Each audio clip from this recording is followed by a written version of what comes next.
J'espère que vous allez bien les amis. Alors de mon côté, ça va très bien. Aujourd'hui, je vais vous expliquer le sens d'une expression qui est battre le fer tant qu'il est chaud. C'est une expression idiomatique française qui est assez utilisée et il est très important pour vous d'en connaître le sens. Alors, comme d'habitude, commençons par les mots. Le verbe battre, il a différents sens, mais ici dans ce sens-là, ça veut dire frapper. Et le fer, c'est un métal robuste et malléable utilisé dans de nombreuses applications. Et le mot chaud, je pense qu'il est clair pour vous, il désigne une température élevée. Donc au sens propre, l'expression battre le fer tant qu'il est chaud vient du domaine de la forge. Elle signifie qu'il faut marteler, frapper le fer lorsqu'il est chauffé à une température élevée, car à ce moment-là, il est malléable et peut être façonné.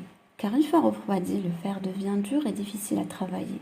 Au sens figuré, cette expression signifie qu'il faut agir rapidement et profiter d'une situation favorable avant que les conditions ne changent. L'expression trouve son origine dans le travail des forgerons, qui devaient frapper le fer lorsqu'il était chauffé pour le rendre malléable. Si le fer refroidissait, il devenait difficile à travailler. Et l'expression a ensuite pris un sens figuré, signifiant qu'il faut agir rapidement lorsque les conditions sont favorables.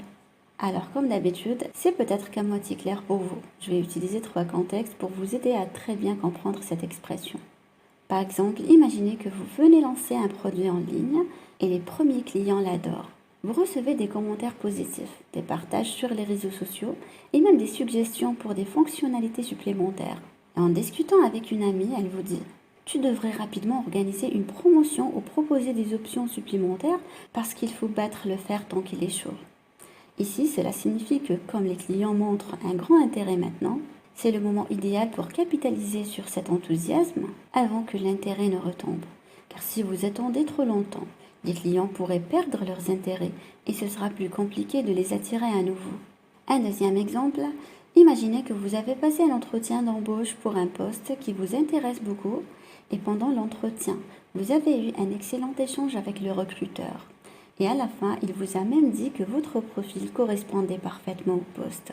Et en rentrant chez vous, vous vous dites que c'était vraiment positif, mais vous hésitez à envoyer un email de remerciement ou un rappel.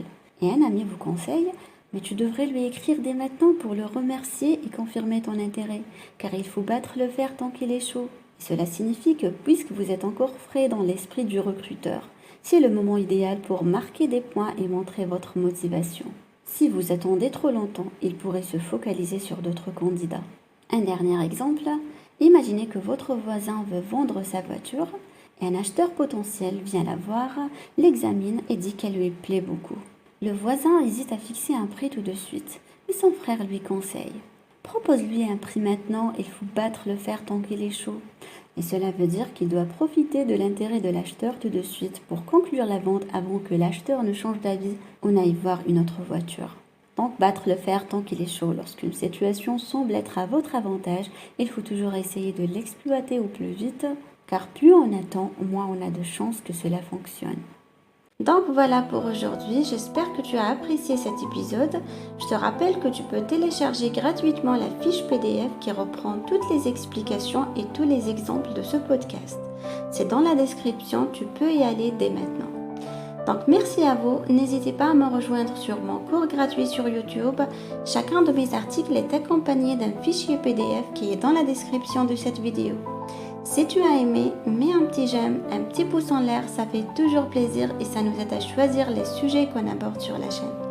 Et bien sûr, abonne-toi à la chaîne YouTube de Français Spontané en activant les notifications pour ne rien manquer. Merci de m'avoir écouté et je vous dis à très bientôt pour un nouvel épisode du podcast.